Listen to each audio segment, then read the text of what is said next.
로고스 채플 CMN 중보기도에 오신 여러분들을 주의 이름으로 환영합니다. 이 시간 우리 함께 묵상 기도하심으로 주님께 예배드리겠습니다. 기도하시겠습니다. 여호와여, 나의 부르짖음이 주의 앞에 이르게 하시고 주의 말씀대로 나를 깨닫게 하소서. 나의 간구가 주의 앞에 이르게 하시고 주의 말씀대로 나를 건지소서. 주의 모든 말씀이 의로움으로 내 입술이 주의 말씀을 노래하리이다. 의로우시고 공의로우신 주님, 이 시간 주 앞에 나와 주님께 간구하며 주의 말씀을 노래하고자 합니다. 주의 성령께서 우리를 주께로 인도하시고 뜻하신 바를 이루어 주시옵소서. 예수 그리스도의 이름으로 기도하였습니다. 아멘.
밀리 집사님께서 몸이 편치 않으신 관계로 제가 환우 소식 및 중보기도 인도하도록 하겠습니다.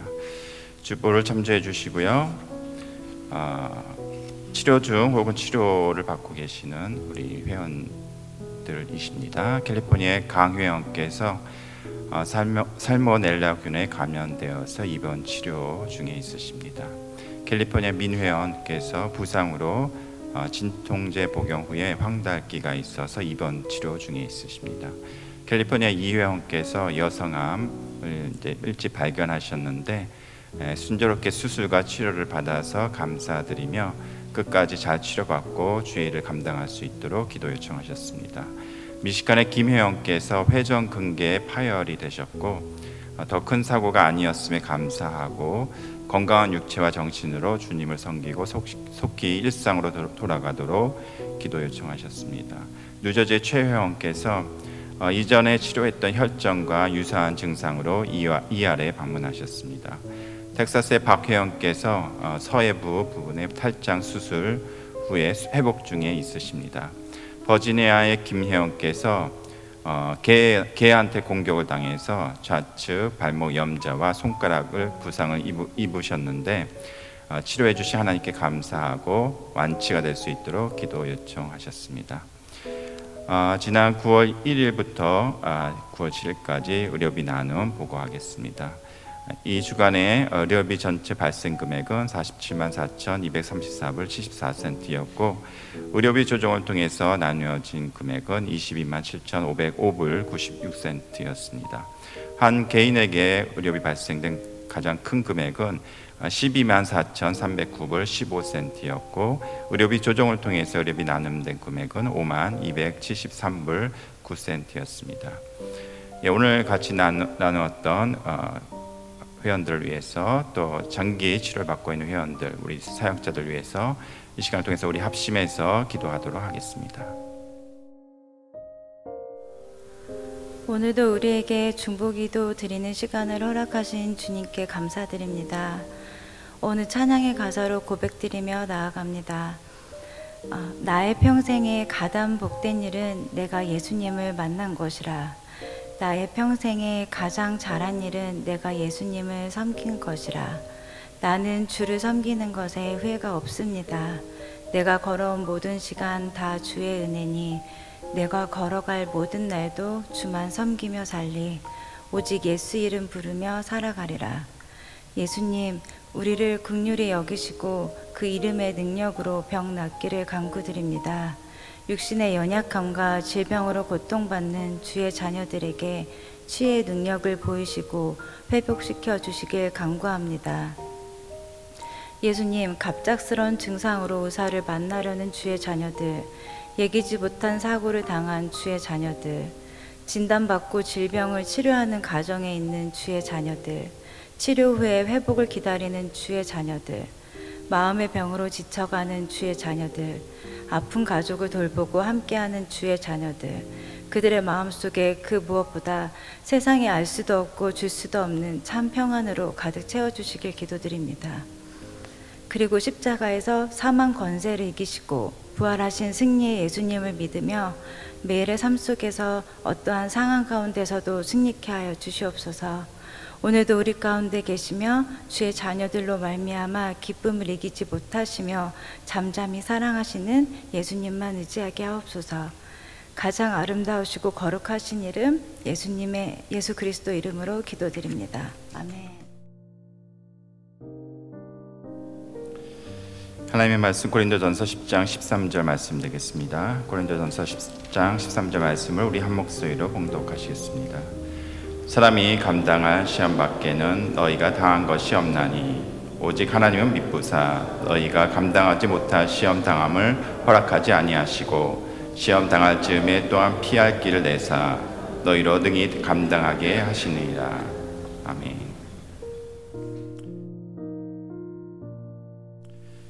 오늘 저는 고린도전서 10장 13절 말씀을 통해서 시련에 대한 반응과 관점에 대해서 우리 같이 살펴보고자 합니다. 이 본문 말씀에 나오는 이 시험은 헬라어로 페이라스모스라는 단어를 쓰고 있습니다. 이 페이라스모스는 주로 두 가지 의미로 해석을 할 수 있습니다. 유혹과 시련이라는 두 가지 의미로 사용할 수 있는데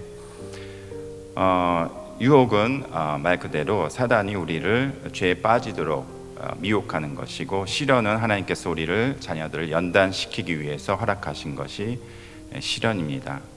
하지만 하나님께서는 우리 그 사단의 유혹과 사람의 죄로 인해서 받게 되는 그러한 시련을 통해서도 우리를 연단시키고자 하는 목적이 있으시기 때문에 오늘 본문에 나오는 이 시험의 단어는 어떠한 유혹이나 시련이라는 양자택일의 개념이 아니라 시련이라는 복합적인 의미가 담겨 있다고 이해를 하시면 되겠습니다. 그래서 하나님께서는 우리에게 어떤 연단의 과정을 허락하시고 더 단단하게 만들어 주시기 위해서 또 징계를 하셔서 고난을 주시기도 하시고 또 하나님의 능력을 나타내 보여주시기도 하시고 또 다른 사람의 유익을 위해서나 또 어떨 때는 좀 시라는 의미에서 고난과 시련을 주실 때가 있습니다. 그런데 우리가 시련을 당할 때에 주로 우리가 가질 수 있는 반응은 보통 내가 무슨 죄를 지었길래 왜 나에게 이런 시련을 주실까?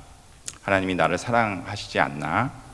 또 하박국 선지자처럼 그런데 왜 다른 이런 악인들은 왜 더 잘 되는 것인가? 라는 그 원망과 의문과 어떤 실망스러운 반응을 나타낼 때가 있습니다. 그런데 오늘 본문 말씀에 보시면 하나님은 미쁘시다라고 말씀하고 있습니다. 여기서 미쁘시다는 것은 하나님은 신실하시다, 하나님이 믿을만하다. 그래서 그 하나님께서는 믿을만한 또 신실하신 하나님께서는 우리가 감당치 못할 시험 당함을 허락하지 아니하시고 또 시험 당할 즈음에 어떤 피할 길을 내사 우리가 능히 감당케 하신다고 말씀하십니다. 그러니까 우리가 하나님을 믿고 하나님의 신실하심을 의지할 때에 우리의 반응이 원망과 실망과 의문이 아니라 하나님께서 나에게 주신 이 시련을 내가 감당할 수 있구나, 하나님께서 나에게 피할 길도 주시는구나, 이러한 반응이 우리 안에 필요합니다. 히브리서 12장 5절에 보시면 내 아들아 주의 징계하심을 경히 여기지 말며 그에게 꾸지람을 받을 때 낙심하지 말라. 그러니까 우리의 반응이 낙심하지 말라 말씀하시고요. 주께서는 사랑하시는 자에게 징계하시고 그가 받아들이시는 아들마다 책짓질 하신다 말씀하십니다. 그리고 징계는 다 받는 것이거늘 우리가 징계를 받지 아니하면 친아들이 아니다. 그리고 잠시 자기의 뜻대로 우리를 징계하셨지만 오직 하나님은 우리의 유익을 위해서 그의 거룩하심에 참여하게 하신다. 무릇 징계받을 당시에는 즐거워 보이지 않고 슬퍼 보이나 후로 그로 말미암아 연단 받은 자들은 의와 평강의 열매를 맺는다. 그러므로 피곤한 손과 연약한 무릎을 일으켜 세우라, 이렇게 말씀하십니다. 우리가 하나님의 자녀이기 때문에 징계받는 것이 당연한 것이고 그 고난을 허락하신 것에는 우리로 하여금 유익을 위해서 또 거룩하심에 참여하기 위해서 의와 평강의 열매를 맺기 위해서 징계를 허락하시기 때문에 이 시련을 받을 때 우리로 하여금 인내하라. 그리고 피곤한 손과 연약한 무릎, 그래서 강하고 담대하게 나아가라. 흔들리지 말고, 그리고 원망과 의문과 실망과 좌절과 낙심의 반응이 아니라 이렇게 우리의 흔들리지 않는 하나님을 향한 믿음을 가지고 강하고 담대하게 반응하라, 이렇게 말씀하고 있습니다. 그래서 우리가 시련을 만나게 되면은 우리의 반응이 전환이 필요합니다. 일반적인 그리고 세상에서 우리가 가질 수 있는 그런 반응이 아니라 이 시련은 내가 감당할 수 있구나. 그것을 하나님께서 주관적으로 허락을 하셨구나. 이것에 대해서 내가 낙심하지 말 것이며 내가 이 연약한 무릎과 팔을 펴고 강하고 담대하게 이것을 만나야 되겠구나 하면서 이러한 반응이 우리 안에 있어야 된다고 말씀하고 있습니다. 그리고 또한 우리의 관점에 대해서 또 성경은 우리에게 얘기해 주고 있습니다. 성경에서 나오는 관점에 대해서 말씀드리기 전에 제가 최근에 소아마비 장애를 갖고 계시는 노진준 목사님을 크리스천 저널에서 인터뷰를 한 적이 있는데 그분이 이런 말씀을 해주셔서 좀 소개해 드리고자 합니다. 그분은 소아마비 장애를 가지고 살지만 장애를 비롯한 고난이 가져다주는 불편함이 가볍지 않다고 말씀하고 있습니다. 그런데 고난이 불편하다고 생각하기보다는 그 고난을 불행이라고 생각할 때 더 힘들어지는 것 같다. 불편함으로 따지면 제 경우에 있어서는 저는 잘 걷지 못한다는 게 불편하기는 하지만 걷지 못하는 것보다 더 훨씬 불편한 게 있습니다. 그것은 제가 날지를 못하는 것입니다. 제가 만일 날 수만 있다면 그러면 저는 훨씬 더 편안하게 더 많은 걸 누리며 살 수 있겠죠. 하지만 저는 날 수 없기에 때문에 불행하다는 생각을 해본 적이 없습니다. 그 이유는 여러 가지가 있겠지만 그 중에 하나가 비교라고 생각합니다. 아무도 날지 못하니까 내가 날지 못한다는 불편함으로 불행하다고 생각하지 않습니다. 그렇지만 남들은 다 가지고 있는 것을 나만 가지고 있지 않다고 생각할 때 그때 그 불편함은 불행한 것이 되고 그 불행한 몸은 결국 나를 훨씬 더 낙심하게 만듭니다. 모든 고난이 다 그렇다고 생각되지는 않지만 꽤 많은 것들이 제가 생각하기에는 비교에서부터 비롯된다고 생각합니다. 우리가 당하고 있는 그러한 상황들을 절대로 사람의 눈이나 세상의 눈으로 보지 말고 하나님의 관점에서 보려고 애를 써야 합니다. 그렇게 하나님의 관점에서 본다면 저는 불편한지를 알면서도 감히 불행하지는 않습니다. 여러분께서 시련을 당하고 만날 때에 여러분의 관점이 인간적이고 세상적인 관점에서 바라본다면 여러분은 그 시련과 고난을 통해서 여러분은 불행해집니다. 그리고 내 삶에 대해서 낙심하고 좌절하게 됩니다. 우리의 관점은 이것이 나에게 하나님께서 주시는 또 다른 하나님의 사랑과 은혜를 경험하는 하나님께서 나에게 주시는 특별한 은총이라는 그러한 관점으로 우리가 전환해서 바라본다면 우리는 이 시련을 다르게 볼 수가 있습니다. 여러분, 사도 바울 아시죠? 사도 바울은 너무나도 많은 고난을 받았습니다. 그가 받은 고난은 수없는 매맞음, 그리고 헐벗음, 가난, 그리고 안정이 없는 그런 위험, 이런 많은 고난이 그 전도자 앞에 있었습니다. 그는 죽을 뻔해서, 돌에 맞아서 죽을 뻔해서 마치 죽은 것으로 여겨져서 버림을 받을 때도 있었고, 아테네에서는 그가 전도를 했지만은 그리스 사람들이 그 모든 그 말씀을 거부해서 사람들은 그가 그곳에서 실패했다라는 평가도 들어야 했고, 그리고 천막을 만들면서 근근히 살면서 로마에서는 쇠빵살이를 하면서 가난하게 살았습니다. 그가 고백하기를 그는 수많은 고난과 매맞음과 갇힘과 수고로움과 자지 못함과 먹지 못함을 고백하면서 여기 누구와도 비교할 수 없는 그런 시련과 고난을 경험했습니다. 그랬던 그가 고린도후서 6장 10절에 고백하기를 나는 근심하는 자 같으나 항상 기뻐하고 가난한 자 같으나 많은 사람을 부요하게 하고 아무것도 없는 자 같으나 모든 것을 가진 자로다, 이렇게 얘기하고 있습니다. 여러분, 그가 자기 자신의 시련을 당하는 그 자신의 삶을 인간적인 세상적인 관점에서 본다면 그는 실패자요, 그리고 불행한 자요, 그리고 고난받는 자요, 늘 낙심하면서, 그러면서 근심하면서 가난하면서 그것에 대해서 좌절하면서 살아야 되지만 그는 고백하기를 항상 기뻐하고 많은 사람을 부유하게 하고 모든 것을 가진 자로다, 이렇게 고백하고 있습니다.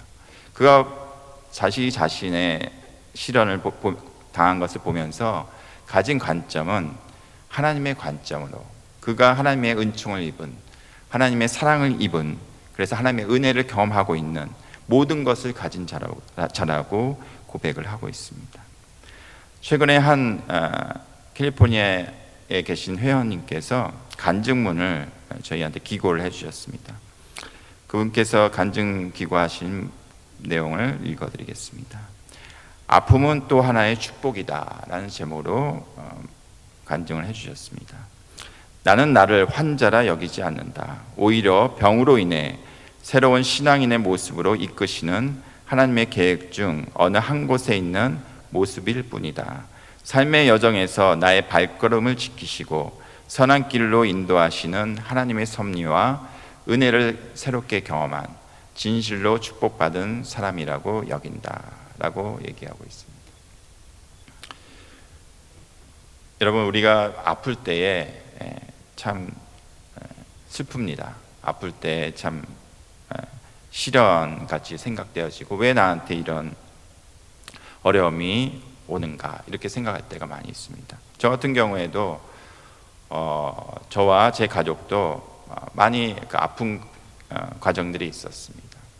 특별히 제 둘째 아이 같은 경우에는 2016년도에 갑자기 감기인 줄 알았는데 그 다리가 매우 아프다고 그래서 또 병원에 다시 가봤더니 의사가 몸살 감기인 것 같다 그랬는데 아이가 계속 잠도 못 자고 너무 아파하는 거예요. 그래가지고 24시간 널스 한라인에 전화해서 널스하고도 통화를 했어요. 그래서 아이를 위로하면서 감기고 몸살이니까 좀 있으면 날 거다 했는데 그날 밤을 견디지 못하는 거예요. 그리고 다리에 힘이 풀려서 화장실 가다가 쓰러지는 거예요. 그래가지고 이건 아니다 싶어가지고 들쳐업고 ER의 응급실에 갔습니다. 그랬더니 ER 병원 닥터가 저한테 얘기하기를 빨리 어머니를 모시고 와라. 그리고 대단히 위험한 상태이다. 그리고 다리에서부터 마비가 증상이 올라와서 지금 가슴까지 마비가 올라왔다. 그리고 잘못하면 심장까지 어택을 당하면 이제 큰일 날 수 있다. 이렇게 전혀 뜻밖의 그런 얘기를 듣게 됐습니다. 그리고 그 아이는 한 달 동안 입원을 했고, 그리고 퇴원을 해서도 계속해서 물리치료를 받고 지금도 완전히 회복되지 못했습니다. 그래서 다리의 감각도 정상적이지 못하고 뜨겁고 찬 것에 대한 느낌이 많지 않고, 그리고 지금도 뭐 그 아이가 들으면 좀 그렇지만은 하여튼 이런 생리기관도 잘 원활하게 작동하지 못하고 있는 상태입니다. 그런데 저는 그때 그 당시에 하나님께서 이런 시련을 왜 우리 가족에게 저한테 주셨을까라는 고백을 했을 때에 하나님께 뭐 서원 비슷한 기도도 하면서 하나님께서 치유해 주시도록 기도를 했지만은 이것을 통해서 하나님께서 저를 더 연단하시고 더 단단하게 하시고 우리 가족을 더 하나 되게 하시고 또 우리 가족에게 새로운 은총과 사랑을 입히시려고 하는, 경험케 하시고자 하는 또한 새로운 하나님의 축복이라 은혜라는 것을 지나고 보니까 이렇게 알게 됐습니다. 그 당시에는 매우 견디기 힘든, 그리고 만나기 싫은 그런 시련이었지만은 하나님께서는 견디지 못할, 그리고 감당치 못할 시험은 주시지 않는다는 것을 알게 되고, 그리고 그것을 통해서 하나님께서 더 거룩하심에 참여케 하고 더 의와 평강의 열매를 맺게 하시려는 하나님의 계획을 알게 됩니다. 우리가 이 시련을 만날 때에 우리의 반응, 그리고 우리의 관점을 우리가 전환해서 그냥 우리의 육신적인, 그냥 일반적인 본능적인 반응과 관점으로 바라보는 것이 아니라 성경적인 그런 하나님께서 우리에게 주시고자 하는 말씀하신 그러한 시련이라는 것을 우리가 바라보고 그리고 반응하고 그리고 받아들이시기를, 그러한 은혜가 있으시기를 예수 그리스도의 이름으로 축원합니다. 기도하시겠습니다. 사랑의 주님, 감사합니다. 우리가 살면서 우리가 시련이 없을 수 없고 또 하나님께서 우리가 사랑하시기에 징계가 없을 수 없습니다. 그럴 때마다 우리가 이것을 바라보는 우리의 관점과 반응을 성경적으로 바꿔주셔서 우리가 담대히 강하게 그리고 감사히 기뻐하며 그리고 이 모든 것이 하나님께서 주시는 새로운 사랑과 은혜에 경험케 하시는 은총임을 더 깨달아 알아 하나님께 영광 돌리는 그러한 기회로 삼을 수 있는 은혜가 우리 가운데 주어질 수 있도록 역사해 주시옵소서. 감사하고 예수 그리스도의 이름으로 기도하였습니다. 아멘. 지금 우리 주 예수 그리스도의 은혜와 하나님의 크신 사랑하심과 성령님의 도우시고 인도하시며 우리 충만케 하심이 오늘 함께 예배하며 시련이 올지라도 징계를 받을지라도 그것에 대해서 하나님의 크신 은혜를 경험하시는 모든 회원들과 우리 사역자들과 로고스 선교회 위에 지금부터 영원토록 함께 하시기를 간절히 축원하옵나이다.